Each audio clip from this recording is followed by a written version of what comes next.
You're listening to the Doctor Is In podcast.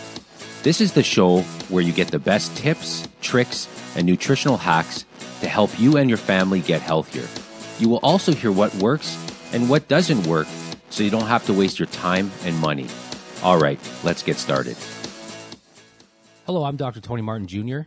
Hi, I'm Dr. Tony Martin Sr. And this is the Doctor Is In podcast. And actually, this is our 100th episode. Woohoo! It's amazing. Yeah. We've been doing this now for a few years, and, we took the summer off. And a lot of people have been asking us when we're going to get back to doing our podcast. So we're actually very happy to be back. Yep, very excited. 100 episodes. We've talked about a lot of things, a lot of different topics. And, we've got a lot of suggestions in terms of topics over the years. And what we thought we would do today is, really something that, we have, I guess, in our heads. And it's something that we developed really after, analyzing, one of the benefits of having a real clinic and seeing real patients. And you get a chance to really analyze trends and analyze things over the years. And we've done that with a number of things. And we found a fair amount of things over the years by doing that. And one of the things that happened as, you analyze tens of thousands of patient visits is we've found that there was something that, you and I, when we talk to each other, we call the deadly triad of all disease. So these are things that are found in every disease. And so what we're going to do today on this episode is we're going to reverse engineer disease. So we're going to start with disease, and we're going to work our way all the way back to how it starts. Yeah. And, really this came about a while ago when, we were looking up the top killers of Canadians and Americans, right? We were looking up the top killers. Well, there's no difference between Canada and U.S. as far as what kills you, right? Yeah, so the top killers in are obviously cancer, heart disease, strokes, Alzheimer's, and then even diabetes is on that list, right? Which never used to be, No, right? Like if you go back into the, when I started practice in the 70s, diabetes was nowhere to be found on that list. So that's a major clue, right? When you think that that's come up into the upper echelon of disease. And, I always tell people, look, you're going to die. That's a fact. And chances are you're going to die from one of these things. Yeah. Either you get hit by a bus, and that's accidental. That's right. Can't control and that's on the that. list, right? That's accidental on the list. death. Yeah, accidental deaths are there. But generally, you're going to die of one of the big ones, right? Yes. Like cancer, heart cardiovascular disease. Stroke. Yeah. Big killers today, and they haven't gotten any better. No dents in those big killers have gotten they've all even gotten Alzheimer's worse. has made its appearance on the list. And I was reading an interesting article where they may be severely underestimating the deaths by Alzheimer's, because a lot of people are dying with Alzheimer's, but they're not attributing the cause of death to Alzheimer's. So a lot of people, I think if they factor the numbers in properly, and we've said this even about diabetes, if they've included people who are actually diabetics, because they still diagnose you based on blood sugar levels. Yeah. Even though we've said this so many times, that blood sugar is really a symptom. High blood sugar is a symptom of diabetes, not the cause. So you can, and like a lot of diseases, they have a lot of different symptoms. So it would be like diagnosing a disease based off one symptom, right? Yeah. And we've said this before, but high blood sugar levels are a lagging indicator. They can show up years after the fact that something's wrong. So somebody could be a diabetic really metabolically, and in all intents and purposes, the body thinks it got diabetes long before their sugar levels get to the point. Yeah, and you made a real good point. I remember I this really stuck with me after you and I were talking about this, that when you think of that organ, the pancreas, and its job, right? It's a food hormone, and its big job is to make sure, like, because we emphasize this in our courses, right? Both the serial killer course and the metabolic storm course. Now, if you're listening and you're not familiar with those courses, The Serial Killer Revisited program is based off of our best-selling book, Serial Killers, and it's really a eating program, how to fix insulin resistance. And one of the effects of that, obviously, is losing weight. Yeah. And then the Metabolic Storm one you're referring to is basically the exact program that we use in our clinic to fix hormones. Yeah, amazing. Mm-hmm. But you said, and I think it was sort of off air when we were getting ready to do the course, that when you talked about that, and I never really looked at it, but I've really, really been focusing in on this ever since you said it, is that when the body has an organ, the Bible says that your body is fearfully and wonderfully made, and it is because of when you think of the pancreas, its job, insulin that it secretes, is to take sugar out of your bloodstream. Right, like because sugar is highly toxic. Yeah, sugar is so toxic, and you were saying, and I'd never forgotten this because it's an image that I have in my head. Your body will do everything it can not to become diabetic. Everything Diabetes it can. is basically your body saying it can't do anymore. Yeah, it's given up. Really, yes, right. Yeah.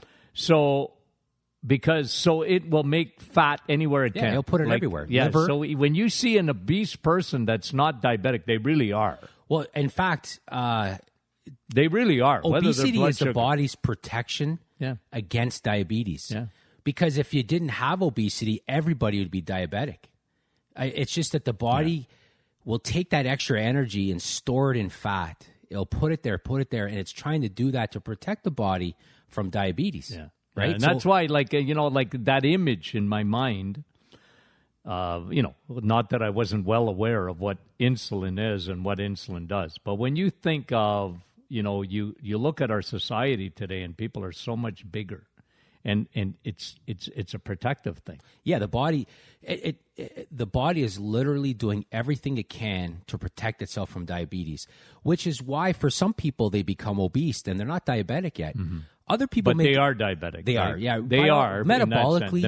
They may not be diagnosed as diabetes. Yeah, because their blood sugar, like you say, right? Their blood sugar still doesn't hit that arbitrary number. That's right. So but this is something that we'll talk about in an upcoming episode as well.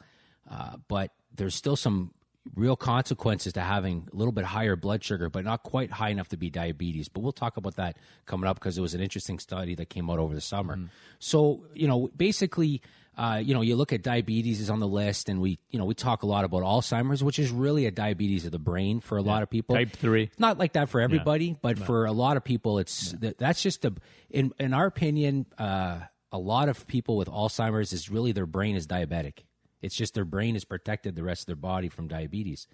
There are other causes of Alzheimer's, and we're not saying that's every cause. Sometimes it's free radical damage. Sometimes there's a lot of causes. Yeah. But for a lot of people, it really is their brain is diabetic, right? So you got a few things on the list. So here you have these, we're going to talk today about the big killers outside of being hit by a car, cancer, heart, stroke, diabetes, and Alzheimer's. If you're listening to this, that's pretty much how most of us are going to go. One of those ways, right? Yeah. So let's reverse engineer those things and go right back to the beginning, because one of the things that we talk about a lot is what makes us different is that we fully understand that you don't go to bed healthy tonight and wake up diseased tomorrow. There's an actual process that occurs between health and disease. So we're going to talk about that process today. And you know what? And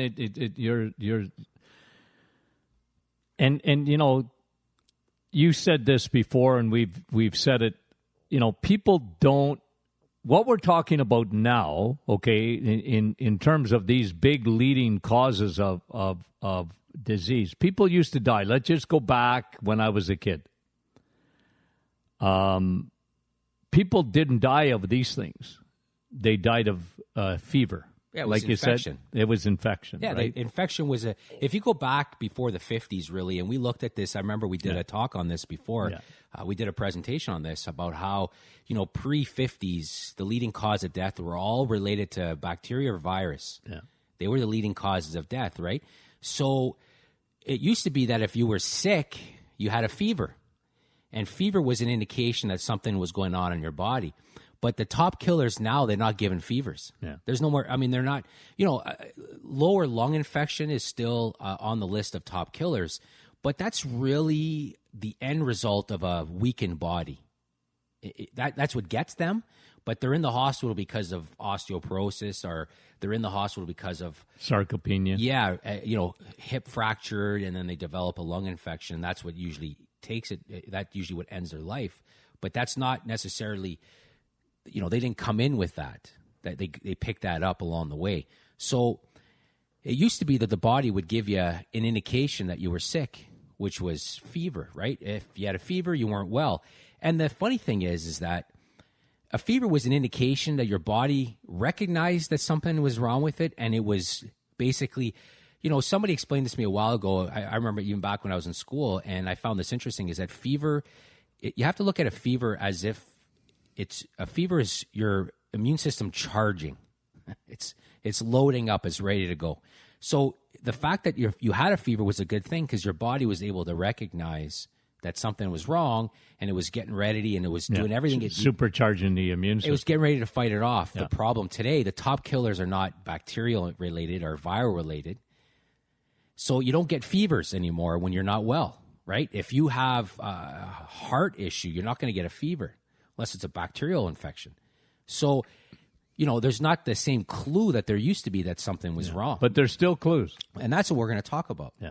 There's still clues, but they're not the clues, and they're not the clues that usually traditional medicine looks for. They're not looking. No, so the new fever today, and we've talked about this before, but it's still worth repeating. The new fever today is inflammation, right? When something's going on inside your body creates inflammation. Yeah. Now, we've said this before many times, and, we would say that inflammation is the root of all disease. And we know what we meant by that, and we should clarify that, because we believe a cause and effect, right? Something causes something to effect. Well, what's the cause of inflammation? Inflammation just doesn't magically appear, right? It doesn't just come out of nowhere for no reason. Yeah. There's always a cause of inflammation. But in every disease, so the ones that we listed, cancer, heart disease, stroke, diabetes, Alzheimer's, there's inflammation present. But what caused that inflammation? That's what we're going to talk about. So if you were to reverse engineer all those diseases that we just mentioned, one step before that would be inflammation and symptoms, in a sense, right? Like if you would have symptoms, for example, if you had fatigue, high blood pressure, if your heart's giving you some, if your heart's funny, or there's a whole bunch of different ways that it would show up. But the base there would be inflammation. So you have inflammation. Yeah. But let's talk about what we call the deadly triad that causes inflammation. So we're going to go one step further. And rather than just saying inflammation is the cause of all disease, we're going to talk about the three things that we see causes inflammation in all those diseases.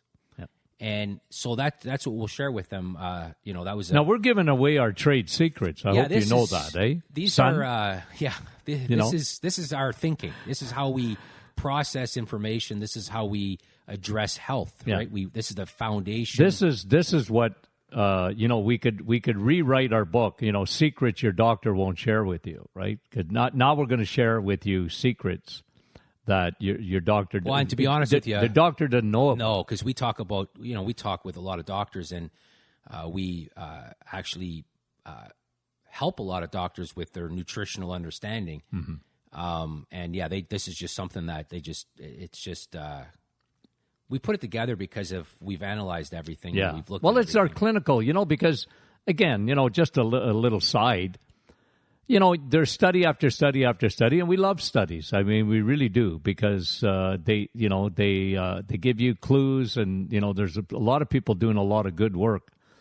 But I just don't know of anything better than clinical experience, right? This summer, and this would be an interesting podcast to do as well. Research has taken a lot of hits over the summer. Yeah. A lot of fluffed up stats don't add up. A lot of sponsored studies, conflict of interest. I always like when you say what the NASCAR, they should be like NASCAR drivers, you know? Yeah, especially if you're at a doctors conference, a medical conference, and they're giving a speech, they definitely should be having a NASCAR jacket, with right? all the sponsors on. This is sponsored by Eli. Eli. This speech is brought to you Bayer by and Merck. Merck. The coffee in the back is sponsored by Lilly, and the cookies that you're eating is sponsored by these guys, and that's because that's basically what's happening. But it really has affected research. So that's why clinically, as you mentioned, that's what matters to us. Research is nice and it backs up a lot of times, but it's what we see clinically that really matters to us. So let's talk about that deadly triad of all disease. So these things will trigger inflammation, right? So there's really three things that we can identify in pretty much every one of those major killers. Yeah. Never seen there's so few exceptions to it that it's not worth even talking about. I can't even think about it like in terms of the top killers, right? I can't even think about that. So, all right, so let's just talk about those three. We call it the deadly triad, right? So the top of the triangle is insulin, and we'll talk about that more in a second. And then you have free radical damage, and then the third thing is leaky gut syndrome. Yeah, right. Those are the first things that happen as you go down. That's right. The top. The second you are no longer healthy and you start to head down that long path to disease, those things start to happen inside you, right? And the thing is, this is important to understand. This is that any one of those things can trigger it. They don't all happen at the same time. One can start, but it triggers the other two usually, right? So let's talk a little bit about those three things. Okay. I mean, we don't want to spend too much time on this, but let's talk about that deadly triad and the effect that it, and how it leads to inflammation. So let's go through that. I think the people listening would like that information. So let's talk about insulin first. Well, insulin's a food hormone, right? So every time, just to give you the basics. Understanding of what insulin is. It's a hormone, right? That it's a food hormone. And what's interesting is because it's a food hormone and it really should only be secreted when you're eating food. Mm-hmm. When you're not eating food, one of the problems with insulin resistance is they have elevated fasting insulin, right? They got insulin in their system for a long time. And we test that in the office, by the way. So let's just talk quickly about how insulin becomes a problem. Let's just really quickly go through that. If you've been listening to us for a while, we've talked a lot about this, but I tell you, we will talk about this in every episode because it's the key. It's what we do. It's so vital to understand this. So, as we've mentioned, glucose is toxic, right? Blood sugar is toxic. You need so little of it to succeed, to function. It's so tightly regulated. Well, in fact, you have three hormones to raise blood sugar, and you have one hormone that essentially lowers blood sugar. So we're supposed to be low all the time in a sense, not too low, not like hypoglycemia, but we're supposed to have a very controlled blood sugar level. So what happens tightly controlled. It's extremely tightly. It's dangerous if it's too high or too low. So it's very well regulated. So, and then of course we're eating foods, right? We're eating highly processed foods. We're eating highly, sugarized, high carbs, bad fatty acids. 160 pounds of sugar a year, the average Canadian, North American. 160 pounds of sugar, 160 pounds of flour, which will be sugar in 5 seconds. So, as a result of this, engineered food, right? Like our sugar levels are always fluctuating, up and down, up and down. So they tend to go too high. I mean, that's a much bigger problem than too low. Yeah. So they tend to go too high. Then our body secretes insulin. Insulin then will take that glucose out of our system and get basically, insulin basically is what I call a nutrient partitioner. It partitions nutrients. It basically tells glucose to go to different places. It will either, send it to your muscles to be stored, your liver to be stored, and if those are full, It'll shove them in your fat cells, and if your fat cells are full, well, you can always make more fat cells. Yeah. Right? There's an endless supply of fat cells that your body is able to produce, right? So this will go on for quite a while. However, after a while, as you continue to make insulin over a long period of time, your cells stop listening to it. They get tired of it. They just stop listening. So what happens then? You need more insulin to do the same job. So whatever you used to be able to do with a little bit of insulin, now you need a lot more insulin to do the very same thing. And this results in higher insulin levels. And that's how it starts. From there, you become what they call insulin resistant. And then high levels of insulin is bad news. That's where you start to get metabolically damaged. That's when things start to fall apart. So insulin, as this is happening, will create inflammation. And then inflammation, left unchecked, will eventually lead to some kind of disease. Yeah, because inflammation is a very destructive, meant to be very part-time. It was meant to fever. It was meant to be a temporary rev up the immune system. Something's wrong, fix it. Something's wrong, fix it. And now it hangs around forever. And it starts to be very destructive to the body. And it's interesting because, studies, especially new ones, are starting to show this more and more, that many types of obesity are linked to cancers. A lot of different types of cancers are linked to obesity. We're of the belief that cancer is a metabolic disease. It's an environmental disease more than a strictly genetic aspect. Mm-hmm. But insulin, when your insulin gets out of whack and you've become insulin resistant and you start to create inflammation, you can get any of those top 5 killers that we just mentioned: cancer, heart disease, stroke, diabetes, and Alzheimer's. And it'll show up differently. Some with high insulin may end up with a heart attack. Other people may end up with Alzheimer's. It just depends on how our body adapts to that insulin resistance. Mm-hmm. And what organ will it sacrifice. Some are going to just be obese and become diabetic. Others, their heart may give out on them. Yeah. Right? So that's what happens with insulin. So let's look at the other one, which is, let's talk about free radical damage, because this is something it's been around for a while. People have known about free radical damage for a while. Oxidative damage. Yeah, it's just, whenever somebody asks us what we mean by free radical damage, we always just kind of give the analogy of an apple cut up on the counter, right? You cut an apple. It's accelerated. It doesn't take long till you watch it, right? Yeah, it's rusting. Body rusts out.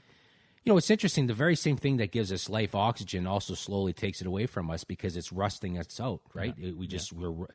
We're rusting. So one of the problems is that we live in a very toxic world. We just did a newsletter that went out just this week where, it was a study done on drinking water. And they measured drinking water from all over the world. And they found that,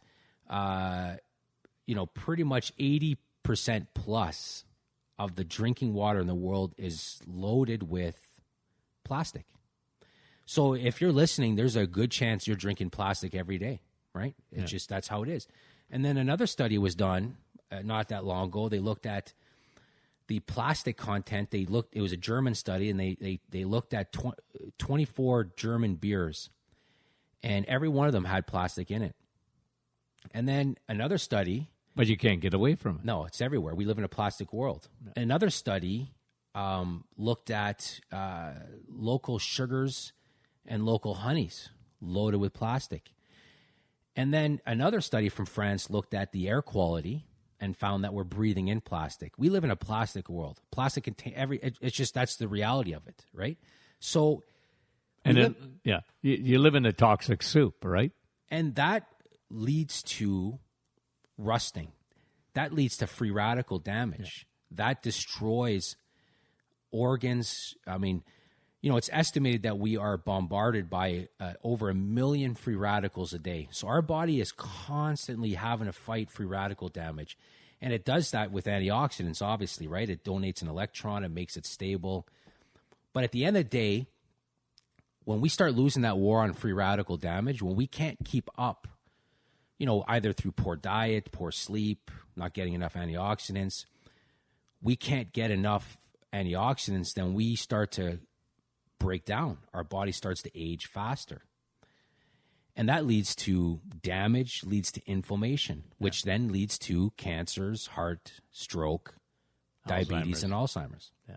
Because when you look at blood vessels, right, even in an Alzheimer patient, they've had chronic, usually free radical damage. High levels of insulin causes glycation end products, which is a big word. But you know what? We should do a podcast on that as well, because we get people asking us about what that means and the effect. And but it's all part of that little triad that you said, the triad of disease, right? The insulin, the free radical damage. You know, we talked about free radical. I think the very first book I ever wrote. Your first book was written essentially on the effects of free radical damage. Yeah. Mm-hmm.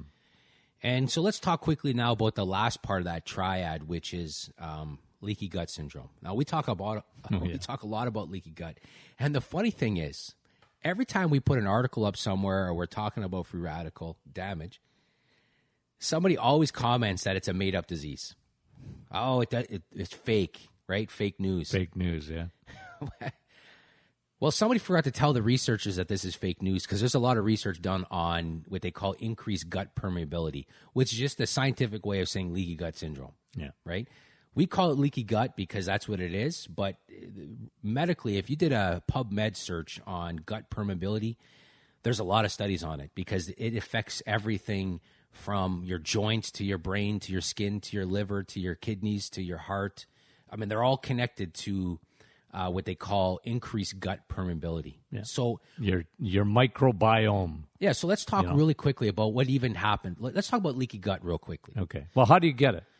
Well, that's an interesting thing, right? So how, when, why, where, right? Let's how do you talk get about first what it is, and we'll talk about how you get it, okay. Right? So leaky gut, we've said this before, but it probably is the best named disease condition out there. It's a great name because... Yeah. Well, the Latin didn't get to it, right? Yeah, and that's the problem, right? Yeah. We always laugh about this, right? I mean, when they were... when medicine was coming around and, they started to name everything in Latin, they did that for a reason, because they wanted to sound smarter. Yeah, and they didn't want the masses to know what they were talking about. And I like anatomy. I mean, I love clinical anatomy. And, some of the names of the muscles literally mean the muscle next to that one, but it sounds so good in Latin. Yeah. Right? Latissimus dorsi. It's so awesome. I mean, it just sounds so, semi-membranosus and all these great names, right? But anyways, like you said, they didn't name leaky gut in Latin because it would have been something else. Yeah. But in English, it literally is leaky gut. And it really is leaky gut. Yeah, the gut is leaking in to the bloodstream. Yeah, yeah. There's a barrier, right? There's a barrier in the intestinal wall that is supposed to only allow certain things to cross from the gut into the blood. Good things, vitamins, nutrients, all these water, all these essential things that you need, and there's a filtration system there. Yeah. However, boy, that's one of the first things that goes whenever somebody's not well. The gut. Yeah. And isn't it a beautiful thing that we test for that? It's so easy to test for it. It is. But you know what? The thing is, I can show it. They said a lot of patients would love to look at that, right, and to see it. But you're right. I mean, it's incredible. And believe me, when I remember, I don't know what doctor said it might have been years and years and years ago, said that 80% of all diseases start in the gut. Well, it's more than that. Well, and so let's talk about, as you mentioned, what causes it. Yeah. Well, the first thing that causes it, obviously, would be, the fancy word is dysbiosis, which is basically a fancy way of saying that the bad bacteria outnumbers the good bacteria or is winning the war. And right? how does that happen? Well, that happens a lot of different ways. One, pretty much everything we do in a daytime kills our good bacteria, right? Well, look at the plastic. You just talked about drinking absolutely. Water, right? Kills that. What chlorine. About antibiotics? Well, chlorine in the water, yeah. Chlorine kills it. Yeah. Antibiotics destroys it. I'm a cause and effect guy. You know that when we do the history all the in our time. clinic. Yeah. And wow. We don't dismiss any symptoms because there's a cause and effect for everything. No, I had a young guy in the office today, and he was very, very bad digestive issues, and, really bad. And I mean, he had some major issues. And I asked him, I said, were you on lots of antibiotics? Like, this guy's maybe 22, 23. Were you on a lot of antibiotics as a kid? Like, he didn't understand why I even asked him the question until I explained it to him after. He said, yeah, lots of ear infections. I remember that banana tasting stuff there that I took. Like, I took lots of that. I always had ear infections or whatever. As a matter of fact, I had to have my tubes replaced in my ears. And I said, well, guess what caused your digestive issues and your leaky gut? Yeah. And that's the thing, even in a story like that, they don't look at cause and effect. See, this is kind of what irritates me a little bit. The doctors would say the cause are the bacteria, but our body can fight that stuff off. So why can what's the cause of that bacteria being allowed to win that war, right? But they stop and say it's bacteria, let's just kill it all. But why, right? They don't ask that why question, and that kind of irritates us. But all right, so we're already 30 minutes into this episode, and our 100th that had to be a little long longer, one, give a little bit more information. But essentially, what we wanted you to take away from this are, let's summarize this way: 1, you don't go to bed healthy and wake up diseased. There's a process that takes place. There are steps along the way, and this deadly triad that we talked about today is the beginning. That's what happens at the very beginning. So if you can correct those problems, right? If you can correct the insulin problem, if you can correct that leaky gut syndrome issue, if you can correct that free radical damage issue, you're going to stop that process from starting in the first place. And that's what we do. We address those issues, and we've built some courses around these issues. And everything we do revolves around that starting point. And the second thing I think you have to understand is that as you move from health to disease, the body gives you clues along the way, right? We call those check engine lights. Your body, the check engine light comes on, right? Low energy is a check engine light. When your energy is low, your body's telling you something's wrong. And I guess a third thing would be this. It's a very good thing that your body does give you warning signs. Imagine if it didn't. Imagine if you got no signs whatsoever until you dropped dead of a heart attack. What we're saying is this. It takes a long time to develop that, and your body will give you clues along the way. And when you know what clues to look for and how to fix them, it's amazing what happens to your health. So we want to thank you for listening to this episode. I know we covered a lot of stuff, and we've kind of skimmed over some stuff. But if you have any questions, you can email us at info@martinclinic.com. And if you're listening to us on iTunes, if you can do us a solid favor and just leave us a review, or just a quick review on iTunes, that will help us out tremendously. It allows, Apple will then take that and it will show us to more people, and it'll introduce our podcast to more people. As we said, this is our 100th episode, and we've had a lot of downloads over the years. We've had a lot of listeners, so we're very humbled that people just take time out of their day to listen to us. And we hope to be doing this for a long time still. So thanks for listening.